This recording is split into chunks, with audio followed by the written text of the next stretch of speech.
Hallo beim Kanal Türkei anders. Wir sind nach wie vor unterwegs rund um das Marmarameer. Und heute fahren wir von Bergama nach Bursa, der Stadt der Seide. Weil die Strecke aber relativ lange ist, legen wir unterwegs einen Zwischenstopp in Bandırma ein, das malerisch am Marmarameer liegt.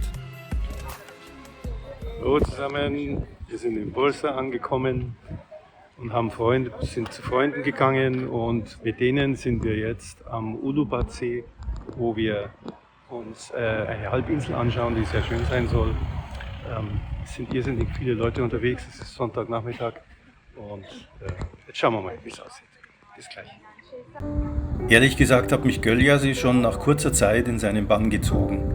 Die Lage auf der kleinen Halbinsel, die Fischerboote am Ufer und die verwinkelten Gassen verleihen dem Dorf einen ganz besonderen Charme.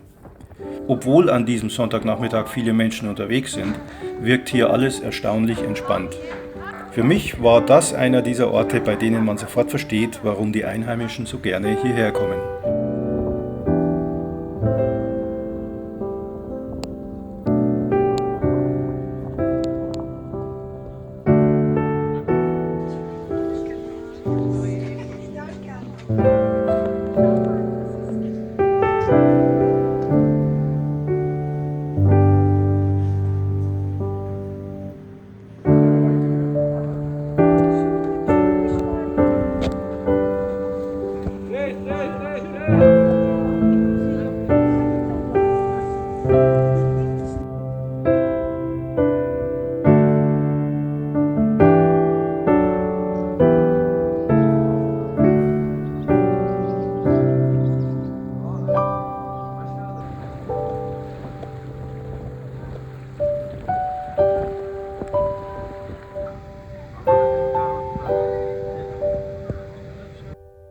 So, jetzt aber hinein nach Bursa.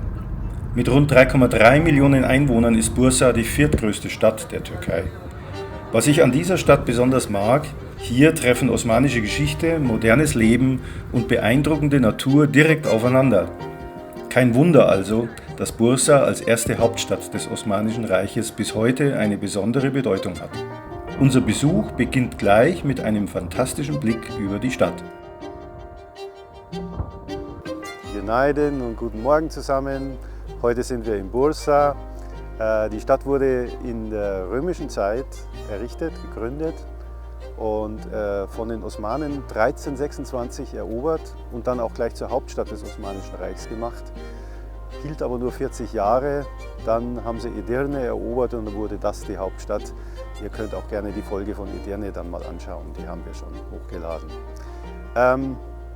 Ja, eines der industriellen Zentren der Türkei hier mit über 4 Millionen Einwohnern, also wirklich sehr, sehr groß. Die viertgrößte Stadt der Türkei und sehr bekannt für die Automobilindustrie. Wir sind hier auch bei Freunden untergebracht, wo der Mann in der Automobilindustrie arbeitet. Und heute beginnen wir unseren Streifzug hier bei der Emir Sultan Moschee.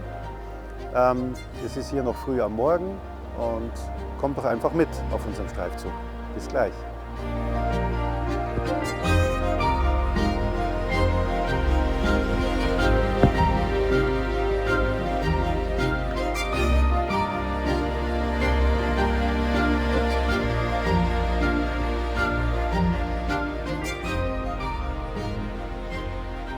Die Emir Sultan Moschee gehört für mich zu den schönsten Orten in Bursa. Schon die erhöhte Lage macht den Besuch besonders, denn von hier blickt man über eine Stadt, die sich immer weiter ausdehnt. Trotzdem herrscht rund um die Moschee eine angenehme Ruhe. Die elegante Architektur und angenehme Atmosphäre machen diesen Ort zu etwas ganz Besonderem.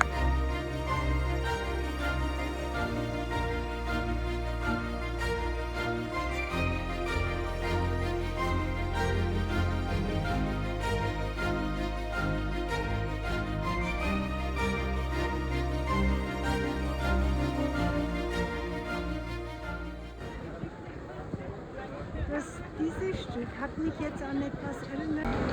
So, jetzt sind wir in Kasahan. Das ist so ein Einkaufszentrum, würde man heute sagen. Aber noch sehr alt natürlich und mit den entsprechenden Läden. Bursa ist ja auch die Stadt der Seide, deswegen gibt es ja auch sehr viele Läden mit Seide angeboten. Aber grundsätzlich ist hier alles hier mit Bazar und so weiter, alles zusammen sehr eng miteinander. Ja, und man sagt zu Bursa übrigens auch Jezil Bursa, das grüne Bursa. Das seht ihr hier im Frühling kommen gerade schon wieder, die Bäume werden grün.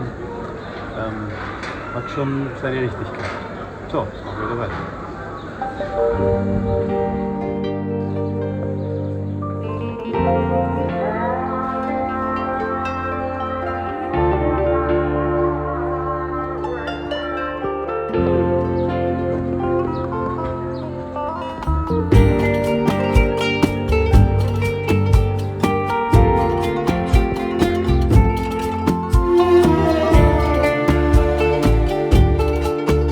Diese ehemalige Karawanserei wirkt auf mich wie eine in sich geschlossene Welt, ein Ort zum Abschalten.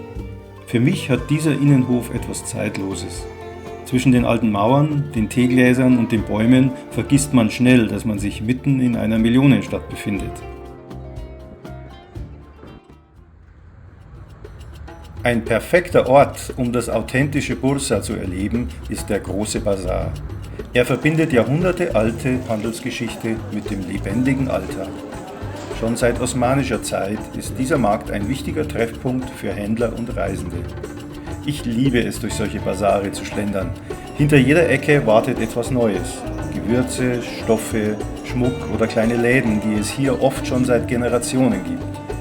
Ich spüre, dass dieser Ort seit Jahrhunderten ein Zentrum des Handels ist.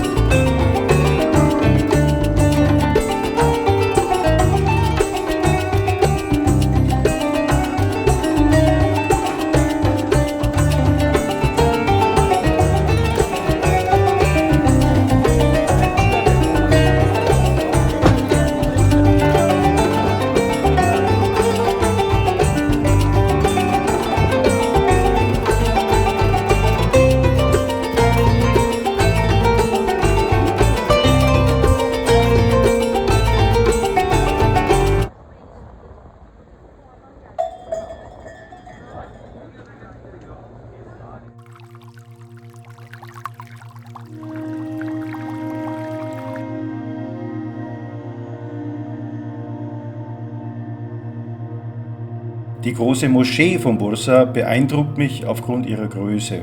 Schon von außen wirkt sie gewaltig, doch ihre besondere Wirkung entfaltet sie erst im Inneren.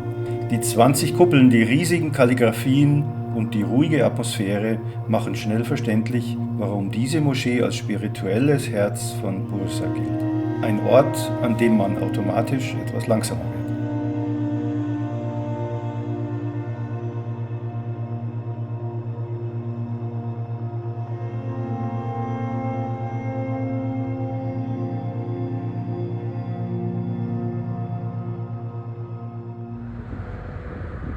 Bursa gilt als die Heimat des berühmten Iskender-Kebab. Wir besuchten das älteste Iskender-Restaurant in der Stadt. Das historische Blaue Geschäft gehört zu den traditionsreichsten Adressen für dieses Gericht in Bursa. Seit 1867 wird hier die berühmte Spezialität nach überlieferten Familienrezepten serviert. Viele Feinschmecker betrachten diesen Ort als eine der authentischsten Quellen des Originals. Dementsprechend stehen sie auch gerne Schlange dafür. Ein Stück kulinarischer Geschichte mitten in der Altstadt. Wir konnten hier dünn geschnittenes Fleisch mit Tomatensauce, geschmolzener Butter und frischem Fladenbrot genießen. Für mich war das definitiv eines der kulinarischen Highlights der Reise. Die Irgande-Brücke hat mich wirklich überrascht. Auf den ersten Blick wirkt sie eher unscheinbar, doch tatsächlich gehört sie zu den seltensten Brückentypen der Welt. Ähnlich wie die berühmte Ponte Vecchio in Florenz oder die Rialto-Brücke in Venedig befinden sich auch hier kleine Geschäfte direkt auf der Brücke. Historisch, ungewöhnlich und voller Charakter. Wir beschließen damit einen vollen und vielfältigen Tag in Bursa.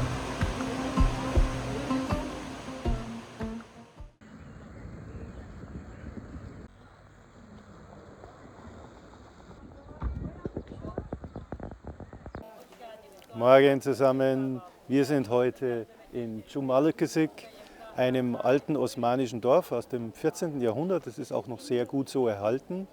Solche Dörfer waren wichtig für die damalige Hauptstadt im Osmanischen Reich Bursa als Lieferant für entsprechende Lebensmittel und allem. Und das ist noch sehr gut erhalten und ist auch UNESCO-Kulturerbe. Und wir sind jetzt gerade hier raufgegangen, das liegt ein bisschen am Hügel. Da geht man erstmal links und rechts an den Friedhöfen vorbei. Das ist auch eine osmanische Tradition, dass man erstmal an den Ahnen vorbeigeht und diese damit auch ehrt. So, und jetzt gehen wir rauf und schauen uns das an.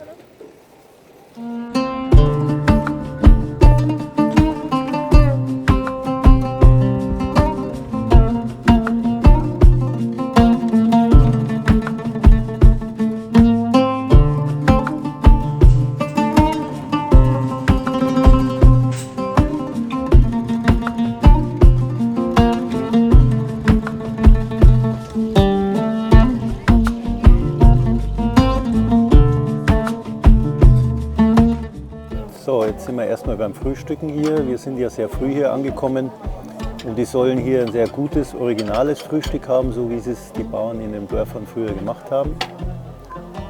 Eine Sache speziell, das ist das hier, das heißt Milama.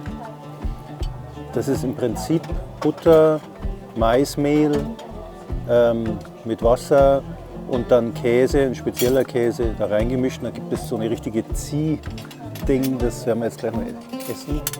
Schauen wir mal. Seht ihr hier, das zieht so richtig hoch. Jetzt mal probieren, wie das schmeckt. Soll eine Spezialität hier sein. Aber ich probiere mal gleich.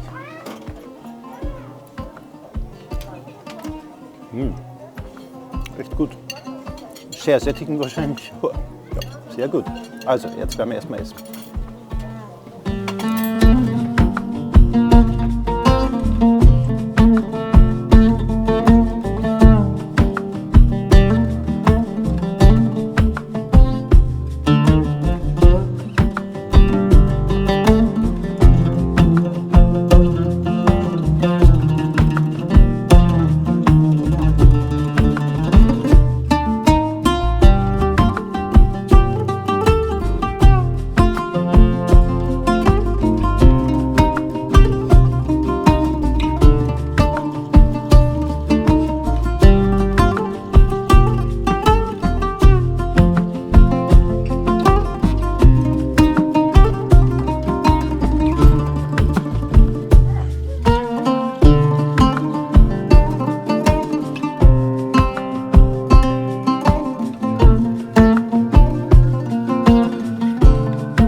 Morgen, hier sind wir wieder.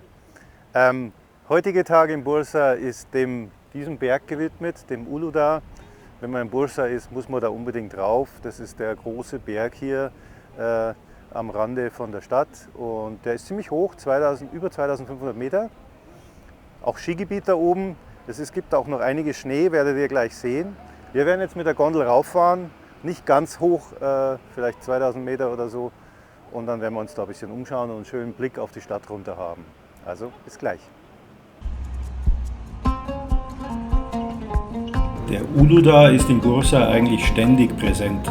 Egal wo man sich in der Stadt aufhält, früher oder später wandert der Blick zu diesem mächtigen Berg. Umso mehr habe ich mich darauf gefreut, ihn endlich aus der Nähe zu erleben. Schon während der Auffahrt werden die Blicke immer beeindruckender. Oben angekommen fühlt sich die geschäftige Millionenstadt plötzlich ganz weit weg an. Die frische Bergluft, die Wälder und sogar die letzten Schneefelder machen den Uludağ für mich zu einem der schönsten Ausflugsziele rund um Bursa. So, jetzt sind wir auf 1635 Meter hoch. Weiter können wir nicht hoch mit der Seilbahn, macht aber nichts. Hier ist es schon sehr winterlich, also bergig hier. Ja. Und im Hintergrund seht ihr den Uludağ, 2500 und ein paar zerquetschte Meter hoch. Ist noch einiges an Schnee, man sieht auch noch die Skiliftanlagen da.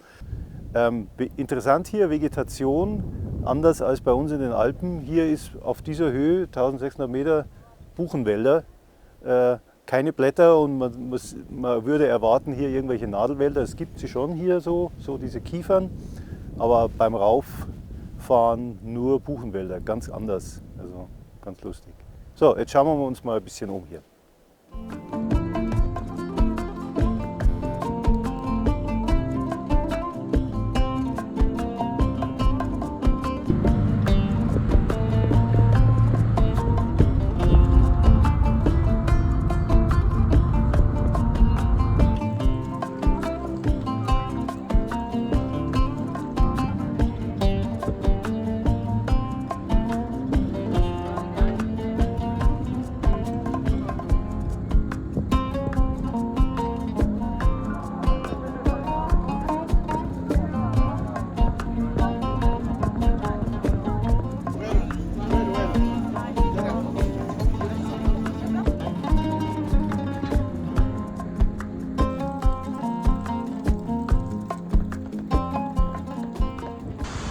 Versteckt in den Ausläufern des Uludağ liegt der Sataybat-Wasserfall.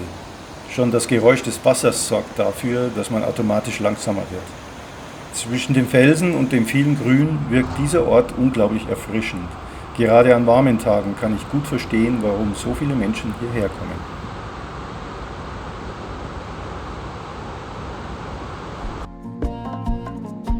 Zum Abschluss unseres Ausflugs heute besuchen wir noch einen Ort, der mich wirklich beeindruckt hat. Diese gewaltige Platane soll mehr als 600 Jahre alt sein. Wenn man direkt darunter steht und die riesigen Äste betrachtet, die mit Pfeilern gestützt werden, bekommt man erst ein Gefühl für ihr Alter. Für mich ist dieser Baum nicht nur eine Sehenswürdigkeit, sondern ein lebendiges Stück Geschichte.